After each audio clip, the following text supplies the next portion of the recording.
Retour sur ce plateau pour cette troisième et dernière partie.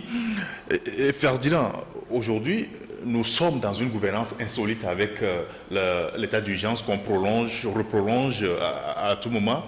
C'est lié à la Covid-19. Et nous sommes sans savoir qu'avec cette Covid-19, il y a des bavures policières, militaires que nous rencontrons un peu partout à Lomé et dans l'intérieur du pays. La dernière en date, c'est à Koka ce week-end. On parle de 1 mort et de plusieurs blessés. Oui, je pense que cette histoire de coronavirus est devenue une arme politique pour certains pays africains de museler l'espace, l'espace public. Vous savez, les pays où il y a eu plus de morts du coronavirus, les activités ont repris. Aux États-Unis, au Brésil, en Europe, où il y a eu des milliers de morts, les gens ne sont plus vraiment en état d'urgence ou bien barricadés chez eux.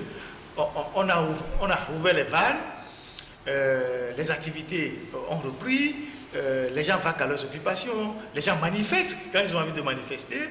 Seulement, lorsqu'on détecte un foyer de contamination quelque part, on décrète une ceinture de sécurité autour de la zone pour que tout le pays ne soit pas contaminé. Alors, mais c'est au Togo, où il y a moins de morts, on est à 46 morts. 46 morts.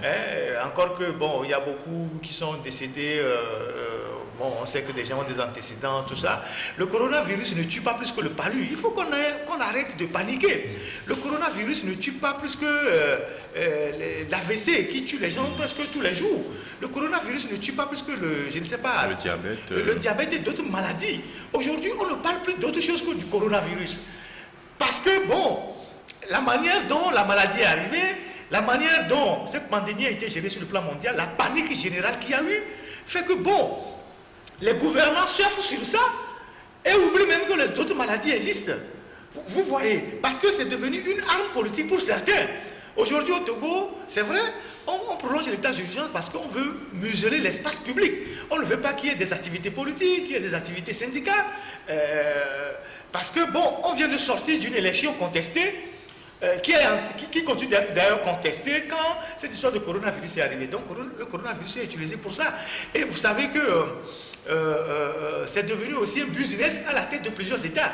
Moi j'ai suivi un pneumologue hier, français, qui parlait qui évoquait les risques liés au port permanent des masques. Parce que on est en train d'être étouffé. Vous imaginez un enfant qui est asthmatique, ou bien quelqu'un qui est asthmatique, qui va à l'école, à qui on oblige de porter le masque permanemment, mais il risque de tomber, de revenir à la maison avec un autre souci. Et donc, tout ça, c'est de la paranoïa. C'est devenu une arme politique qu'on utilise. Et les répressions dont vous parlez, on a vu la dernière. Il y a quelques jours, ça a commencé à Bodrafort où on a balancé des gaz lacrymogènes parmi les gens qui faisaient Kwachocho là-bas. Ils ont tabassé les gens, les vidéos ont circulé sur les réseaux sociaux. Ça a suscité moins de réactions. Je ne sais pas pourquoi les Togolais sont devenus insensibles à certaines choses qui sont extrêmement graves. Et ce week-end, on a vu que quelque part, à Niamtougou, bien dans le Doufelgou, dans un canton appelé Koka, c'était devenu carrément une bataille rangée entre les populations qui faisaient, selon les dits, une fête initiatique qu'on fait chaque 5 ans, et les forces de l'ordre qui à un moment donné étaient débordées parce qu'il n'y avait plus de gaz lacrymogène, qui ont fait appel maintenant à des moyens très lourds. Et le ministre de la Sécurité, dans son communiqué, dit oui, que c'est parce que les gens ont résisté, les gens ont refusé de respecter les mesures barrières. Ils ont été dispersés premièrement, ils sont revenus à la charge, une deuxième fois ils ont érigé des barricades, obligeant les forces de l'ordre à utiliser la méthode forte. Mais les images qui circulent qu'on voit là, on voit même des maisons brûlées, comme si les gens de Boko Haram ont attaqué une localité, tué les habitants et brûlé leurs biens. Mais quand on dit que même si, je le dis, je pose la condition, même si ces populations se sont révélées indisciplinées, ont défié l'autorité de l'État, est-ce qu'on avait besoin de brûler leur maison, de tirer sur eux à balles réelles? Et quand est-ce qu'on va arrêter de faire couler le sang dans notre pays pour si peu? Est-ce que nos forces de sécurité, nos militaires, n'ont pas de méthode plus civilisée pour régler les problèmes plutôt que de tirer toujours dans le tas? Dès qu'il y a un problème, on tire à balles réelles sur les populations. Ce n'est pas normal. Et je suis choqué que des gens essaient de justifier ça en disant que les populations voulaient défier l'autorité de l'État. C'est pour ça qu'on a utilisé la méthode forte. Est-ce que l'État, son devoir, c'est de brûler les maisons des gens? Vous avez vu la vidéo? Ces femmes-là qui sont en train de pleurer parce qu'on a brûlé ces maisons. Moi, ça me renvoie à l'image qu'on nous montre souvent, qui viennent du Tchad, ou qui viennent du nord du Nigeria, où quand Boko Haram arrive, ils tuent les gens et ils brûlent les maisons. Ou quand il y a les affrontements interethniques, on vous dit qu'il y a eu 2 villages qui se sont affrontés, 2 communautés où on a brûlé les maisons. Ce n'est pas bien pour notre pays. Ce n'est pas bien pour l'image de ce pays-là. Et on sait que déjà la préfecture de Toffelgou était déjà sur les braises à cause de cette histoire de Madjoulouba qui n'est pas encore réglée. Alors, ce n'est pas du tout normal que ces bavures-là continuent, que ces dérives-là continuent. C'est pour ça que moi je pense que les Togolais doivent vraiment s'organiser pour réagir. Je ne dis pas de réagir par la violence, mais les voix les plus autorisées doivent commencer par être plus fortes dans ce pays. Parler à ceux qui gouvernent ce pays, d'arrêter de tuer les gens, d'arrêter d'utiliser la force à tout moment, de violenter les gens, surtout les gens d'un certain âge. Ce n'est pas normal. Quand on le dit, on dit oui, vous êtes contre le pouvoir. Mais les gens qui sont à Niamtougou là-bas ou dans ce canton de Koka, si on leur avait dit que la violence aveugle devait s'abattre sur eux, ces temps-ci, ils ne vont pas s'imaginer.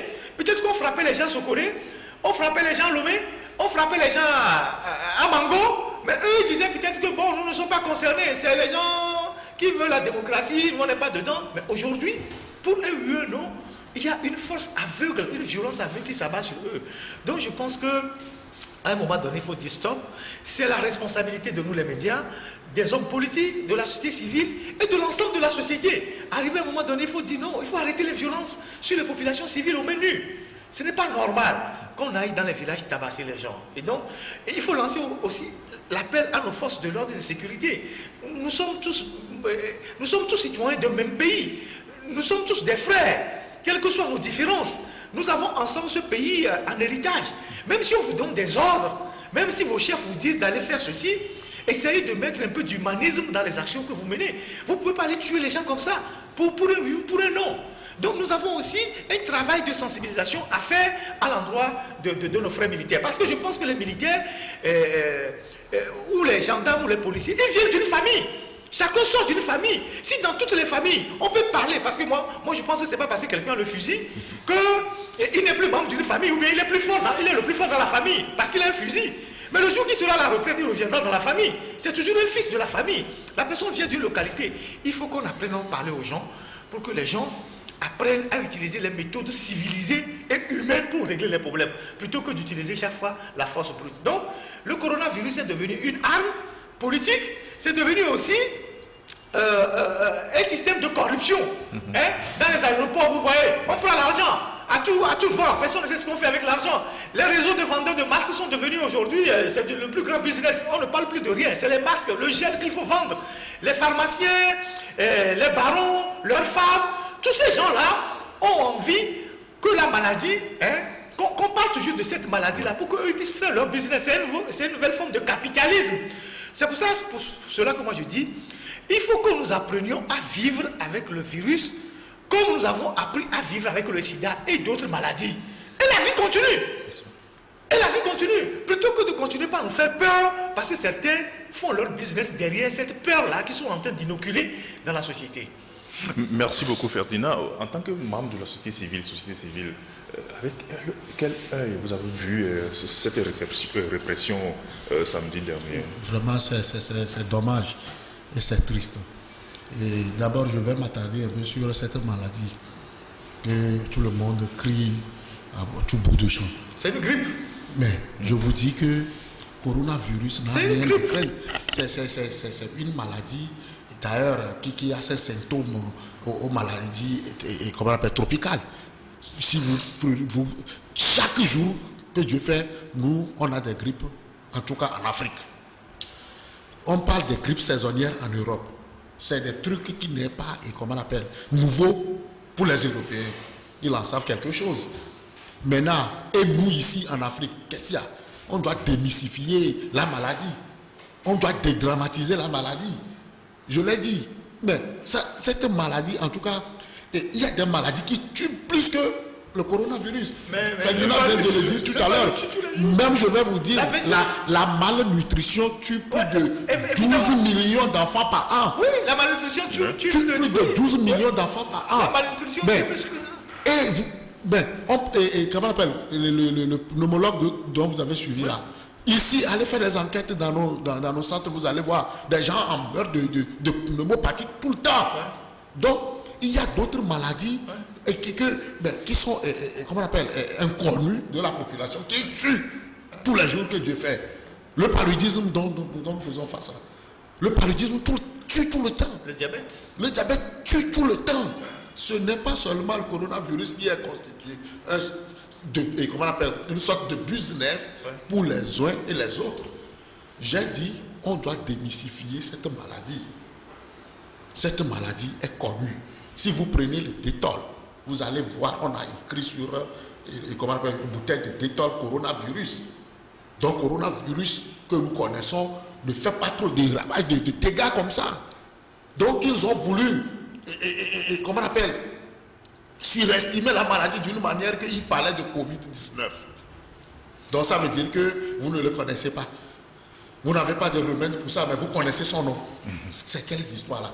Ebola même qui est venu, même la fièvre Lassa même, n'a pas fait autant de dégâts que ça. Donc, que nos gouvernants sachent que cette maladie est connue des Togolais et ils n'ont qu'à arrêter les bavures. Maintenant, je vais revenir sur ce qui s'est passé le week-end à Dufergou. Vraiment, c'est dommage. La société civile, nous, en tout cas au niveau du Front Citoyen Togo Debout, avec d'autres organisations, on a déjà lancé la campagne pour sensibiliser contre, comment on appelle, l'impunité. Vous voyez, depuis au début de cette crise, mais les compatriotes que nous avons perdus dans cette lutte contre le coronavirus, c'est énorme. Ça, pourquoi des choses comme ça?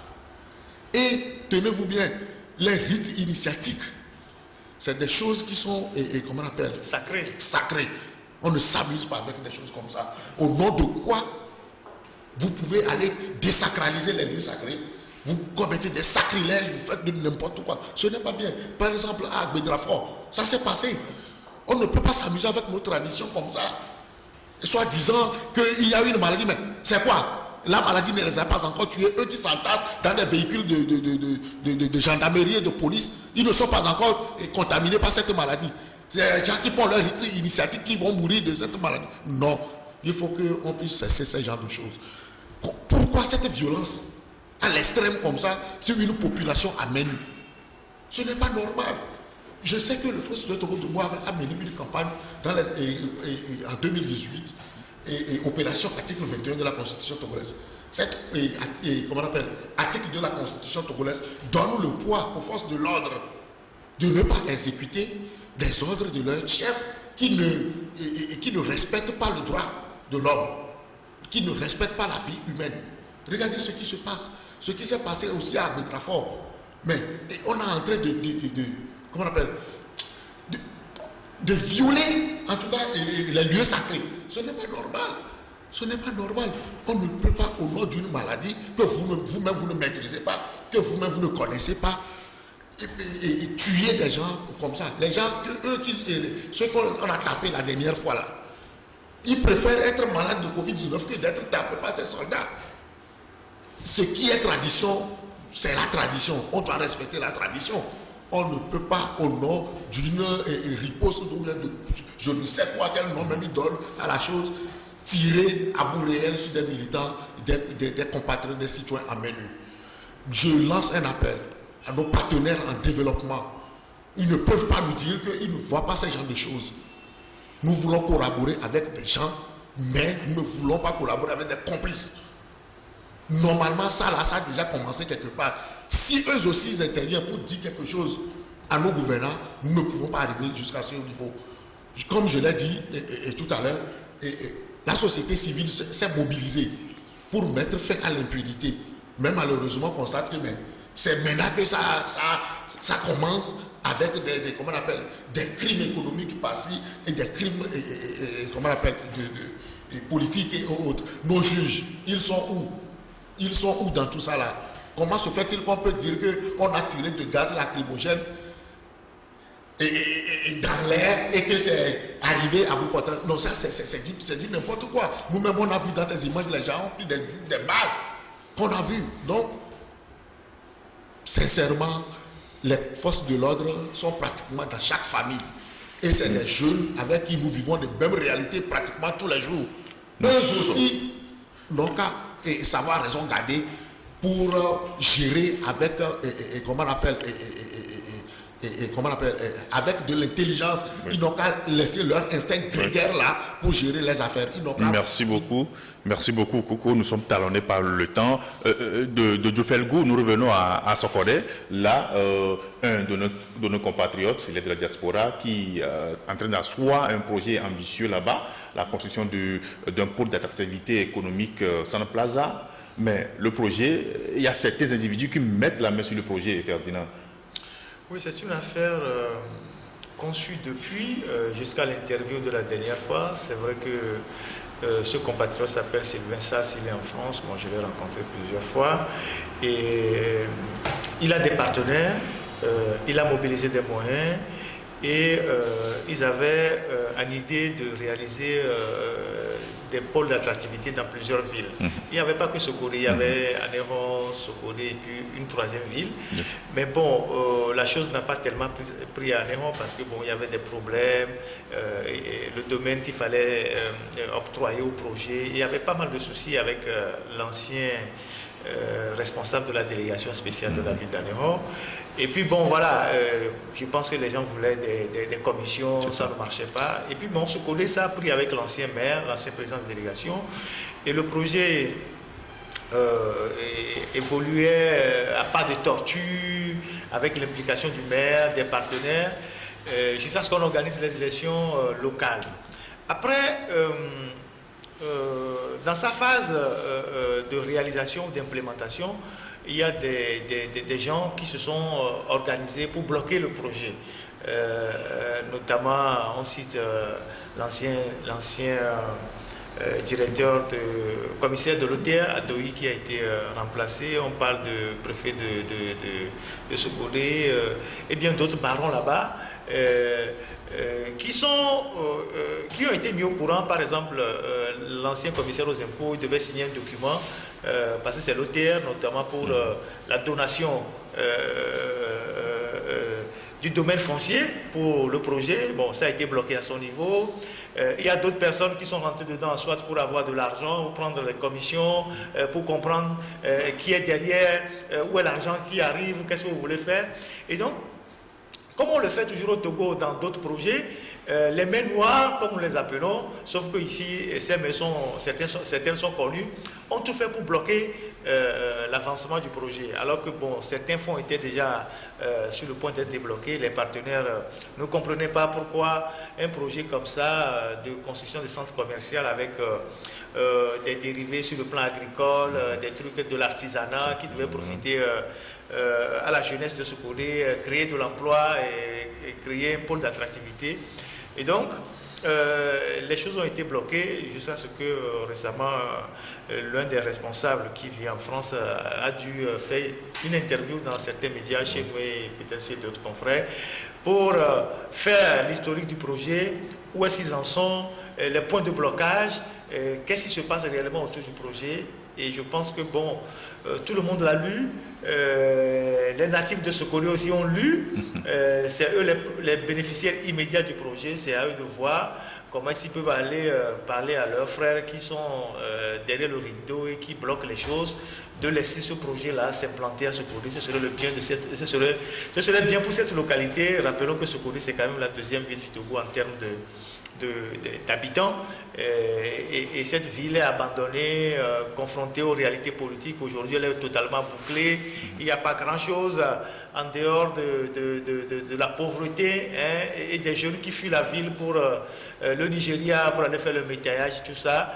Et quand des projets comme ça arrivent dans ces localités-là, je pense qu'il faut les encourager, c'est ce que moi je peux dire, et vivement que bon, les obstacles soient levés pour que le projet soit concrétisé.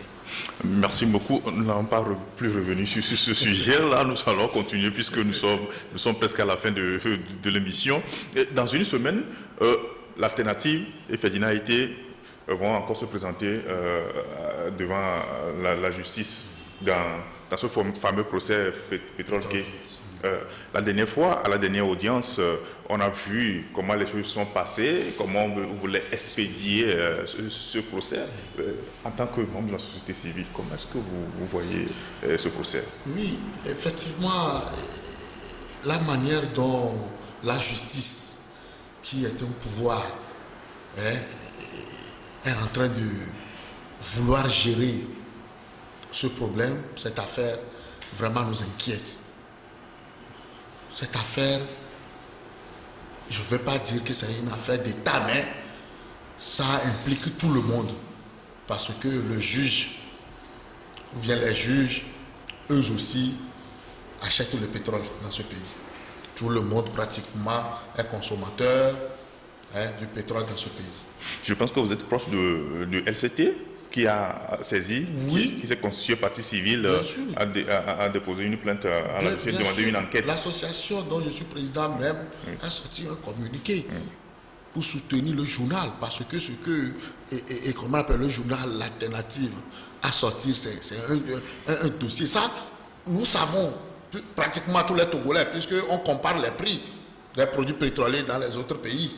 Et on sait qu'au Togo, avec notre vie, mais on ne peut pas payer du pétrole à ces prix-là. Donc c'est un problème pour les Togolais. Vous n'êtes pas sans savoir que ce prix du pétrole-là, c'est ça qui se répercute sur pratiquement la vie.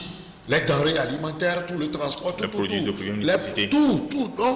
on ne peut pas passer sous silence ce problème. Même la vieille qui vend au marché est aussi concernée. Vous comprenez? Peut-être que c'est vrai, les gens, le problème qu'il y a au Togo, c'est qu'on ne lit pas assez, n'ont pas eu le temps de lire le journal. Mais, en tout cas, nous, on sort des communiqués, on explique aux gens que non, ce que ce journal est en train de dire, c'est pour nous aider, c'est pour alléger un peu nos souffrances. Parce que si on diminue le prix du pétrole, je sais que quand on va au marché, nous n'allons plus payer le bol de maïs, peut-être à 500 francs, mais ça peut revenir à 200 francs parce qu'on va diminuer le prix de transport. Et le chauffeur qui va pour aller chercher les marchandises, lui aussi va rabaisser le prix. Donc, nous demandons à la population de soutenir le journal et l'alternative. Nous demandons aux juges de dire le droit dans cette affaire. C'est tout ce que nous leur demandons. Ils sont indépendants. Oui. Il ne faut pas qu'ils nous donnent l'impression qu'ils sont inféodés au pouvoir et qu'ils sont manipulés par des décideurs. Donc, cette affaire-là ne peut pas être expédiée, mais il faut qu'on puisse faire mener toutes ces enquêtes autour pour mieux nous situer. Nous ne pouvons pas, en tout cas, la société civile, les syndicats ont déjà commencé. Si nous était cette histoire de Covid-19-là, si le procès va prendre tout le temps pour clarifier ce dossier, il faut que la justice prenne son temps pour clarifier le dossier. Expédier l'affaire, c'est dire que la justice et le plaignant se reprochent de quelque chose. On a eu à attendre l'avocat du plaignant qui, en tout cas, est dans son rôle, mais il veut gagner ce procès sur les médias, ce qui est dommage parce que les juges que nous avons là-bas, avec qui nous vivons pratiquement les mêmes réalités, eux aussi, je sais qu'on peut leur donner des bons d'essence, mais ça ne peut pas couvrir pour toutes leurs familles et leurs proches qui viennent chaque fois les envahir au bureau pour leur demander de l'argent, tout ça là. Si ces juges-là aussi veulent que toutes ces choses-là cessent, ils doivent dire le droit dans cette affaire. Maintenant, nous demandons au ministre de la Justice, au ministre du Commerce, de voir bien dans cette affaire-là. Nous leur demandons, la justice n'a rien à perdre. S'il prend le temps nécessaire de mener toutes ces enquêtes, il n'a qu'à prendre le temps. Nous ne voulons pas des décisions sur l'humeur de quelqu'un ou bien des décisions qui vont être manipulées. Nous demandons au peuple togolais d'être vigilant aussi. D'être vigilant, c'est notre bien-être, notre vécu quotidien qui est en jeu. Si on ne dit pas le droit, ça veut dire que ces gens-là vont encore faire pire. Et regardez, dans quel pays vous pouvez voir des choses comme ça? Le père et le fils. Le père est le coordonnateur et le fils est comment on appelle, le directeur financier. Ce n'est pas normal. C'est seulement ces deux familles-là. Il n'y a pas des experts, des comptables, des économistes un peu ailleurs. Donc, si vous voyez tout ce qui se passe avec l'agitation comment on appelle, de l'avocat des plaignants, vous-même, vous allez voir que même ce procès, c'est déjà perdu d'avance. Sinon, ils ne peuvent pas s'agiter comme ça et vouloir expédier vite les décisions du projet. Donc, la justice n'a qu'à prendre son temps pour enquêter proprement dans cette affaire, pour nous dire la vérité. Puisque tous les Togolais, tout le monde sait que le pétrole, dans le pétrole, il y a problème. Oui, il y a problème dans le pétrole au Togo. Ferdinand, 7 octobre, c'est dans une semaine, serein? Oui, nous avons fait notre travail de journalistes, de lanceurs d'alerte. En fait, ce n'est pas un procès de Ferdinand contre les plaignants. Pas du tout. C'est pas un procès de l'alternative. Les gens doivent comprendre que c'est une question qui les concerne tous. Voilà. Nous avons joué notre rôle de lanceur d'alerte. On a dit, mais il y a quelque chose qui se passe ici, il faut regarder. Parce que nous achetons tous le carburant. Et le carburant rentre dans toute la chaîne économique du pays. Et donc, moi, si les gens veulent utiliser la justice pour se blanchir, parce que la justice au Togo, entre guillemets, elle est ce que nous savons, ça n'empêchera quand même pas le fait que nous avons eu le mérite de mettre le pied dans les plats.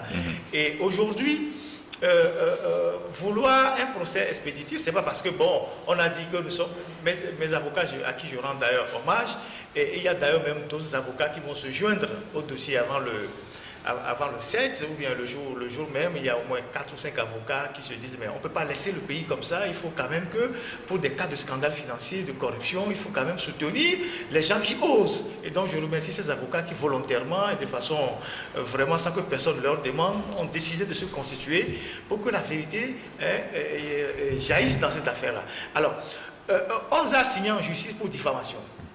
C'est comme je dis, Coco est un voleur, Coco a volé un bic ou bien il a volé quelque chose dans une boutique. Coco dit, mais j'ai pas volé. Pourquoi tu dis que j'ai volé? Bon, il va me convoquer chez le chef du village. Alors, pour que le chef puisse juger la diffamation, il faut que le chef s'assure s'il y a eu vol ou pas. Voilà. Un bon juge dans cette affaire commet d'abord une expertise pour savoir si ce que le journaliste a allégué est vrai ou faux avant de juger la diffamation. Si vous jugez la diffamation et que demain on se rend compte que ce que le journaliste est vrai, vous n'allez plus refaire un autre procès pour blanchir le journaliste. Alors, surtout que lorsque le dossier a éclaté, l'État lui-même, je dirais même la présidente de la République, a mis en place une mission d'audit. Actuellement, il y a les inspecteurs des finances et les inspecteurs du trésor public qui sont en train de fouiller tout depuis déjà plus d'un mois, sont à pied d'œuvre pour savoir ce qui s'est réellement passé dans ce dossier-là. Ça veut dire quoi? Ça, c'est une enquête administrative. Ça veut dire que si l'État lui-même veut voir, c'est comme le boutiquier, je veux voir s'il y a eu quelque chose de perdu dans ma boutique. Si l'État lui-même veut comprendre ce qui s'est passé, c'est que l'État même se dit, il s'est passé quelque chose. Et donc, la démarche d'un bon juge, c'est aussi de faire une enquête judiciaire pour savoir s'il y a eu vol ou pas, et de verser le rapport de l'enquête au dossier, et après, le jugement peut continuer. Alors, que font les avocats des autres? Ils disent, oh, non, le journaliste même a dit que lui, il est prêt pour le procès, donc il faut qu'on aille en même temps. Non. Mais le droit, c'est aussi la procédure. Ouais, il faut qu'on respecte le droit, c'est aussi la procédure. S'il y a des choses qui ne sont pas respectées, il faut que les gens souffrent que, bon, les avocats de la défense demandent au juge, mais on ne peut pas. C'est pas parce que notre client dit qu'il est prêt et qu'il a des preuves que bon, on va faire un procès expéditif. Nous voulons tous comprendre ce qui s'est passé dans ce dossier-là. Et donc c'est cette démarche-là que nous sommes en train de mener. Et moi je salue le fait que bon, d'autres avocats s'intéressent au dossier, veulent vraiment regarder de près ce qui se passe. Nous on est sereins parce que c'est un système qui est mis en place depuis plus de 20 ans et qui a toujours grugé les Togolais. Vous savez, quelqu'un m'a appelé pour dire, mais Ferdinand, on tient quand même à te dire merci parce que à cause de toi, on achète aujourd'hui le pétrole, le carburant moins cher. S'il n'y avait pas cette affaire de pétrole gate, on aurait déjà augmenté le prix. Ouais. C'est parce qu'il y a cette affaire qu'on ne peut pas augmenter le prix sans éclaircir ce qui s'est passé. Oui. Et donc, moi j'ai fait mon travail de journaliste. Maintenant, si on va au procès, je ne sais pas ce qui va se passer, mais comme Coco l'a dit, c'est une affaire qui implique beaucoup de gens. Beaucoup de gens. Il y a beaucoup de gens qui vraiment... C'est comme un buffet. Hein? Chacun venait composer son menu et chacun prenait sa part. Les ministres, des députés, des décideurs, beaucoup de gens ont mangé dans cette affaire de Petrol Gate et qui n'ont pas envie que l'affaire soit vraiment élucidée. Parce que beaucoup de noms vont sortir. Et moi, je peux vous dire que nous avons beaucoup de noms. Nous avons des documents, des gens qui ont émargé, qui ont pris de l'argent dans cette histoire-là. Et il y a d'autres aspects qui sont plus scandaleux dans cette affaire-là. Et donc, nous suivons de très près le travail des inspecteurs. Je parle de l'enquête administrative. Nous n'avons pas d'éléments sur ce qu'ils sont en train de faire pour le moment, mais les échos qui nous parviennent nous renforcent dans notre position que nous avons dit la vérité. Peut-être que les choses sont pires que les gens ne le pensent. Peut-être que les choses sont pires que les gens ne le pensent. Et donc nous sommes tranquilles. Ce n'est pas les agitations d'un avocat parce que bon, il doit justifier ses honoraires. Ce n'est pas les agitations d'un avocat qui prend d'assaut les médias, qui raconte tout et n'importe quoi, qui doit nous dévier de notre trajectoire. La dernière fois, j'étais au tribunal. L'avocat s'agitait tout autour de moi, j'étais tranquille, je le regardais, je ne lui ai même pas dit un mot, je le regardais. Bon, j'ai compris qu'il faisait son cinéma, vous voyez. Et donc, c'est normal, il est dans son rôle. L'avocat, c'est celui qui défend le plus grand criminel, même s'il est arrêté même s'il est pris en flagrant délit, l'avocat essaie de dire que oui, c'est vrai, il a fait, mais voilà, il trouve la petite bête pour sortir son client d'affaires, vous voyez. Donc, il est dans son rôle. Moi, on ne va pas lui reprocher ça. Mais nous, au niveau de la presse, nous avons joué notre rôle. C'est le rôle d'alerte qu'on a joué. C'est la première fois, depuis que moi je suis dans le journalisme, qu'on a fait un grand dossier qui amène l'État lui-même à faire une enquête pour comprendre ce qui s'est passé. Parce que le sujet est sensible. Et le sujet concerne tous les Togolais. Ce n'est pas une affaire de Ferdinandité, de l'alternative, de je ne sais pas qui. Parce que quand j'entends les gens parler sur les médias, dire oui, mais quand on augmente le prix du pétrole, qui va acheter tout joyeux? Personne. Quand on diminue, les gens sont contents. Donc nous, partons pour que le prix, soit que les Togolais achètent le carburant au prix réel, pour que les gens ne les grugent pas. C'est pour ce combat-là que nous sommes en train de mener. J'ai parlé tout à l'heure du combat des valeurs. La lutte contre la corruption, c'est un combat de valeurs. La lutte contre les crimes économiques, c'est un combat de valeurs. Mais nous ne sommes pas là pour lutter pour les hommes. Parce qu'on ne sait pas ce que les hommes feront de nous demain. Le pays peut changer de dirigeant, mais les mêmes méthodes peuvent persister. On attend de voir ce qui se passe en Guinée.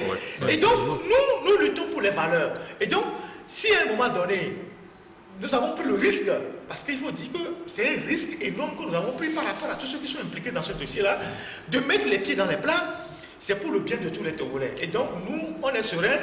Mais si les gens ont les moyens plus puissants que nous, l'argent pour acheter le juge et se blanchir, tant mieux. Mais nous, on aura fait notre travail.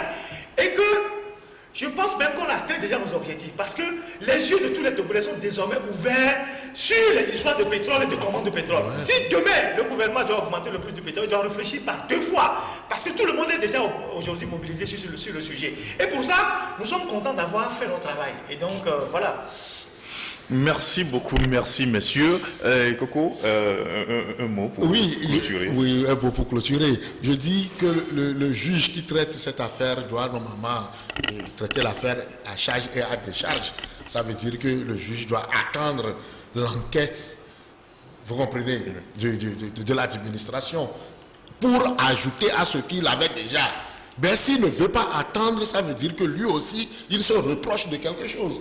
Vous comprenez? Donc, nous voulons une justice indépendante. Nous ne voulons pas une justice manipulée par qui que ce soit. Ben, je veux aussi lancer un appel à tous les Togolais.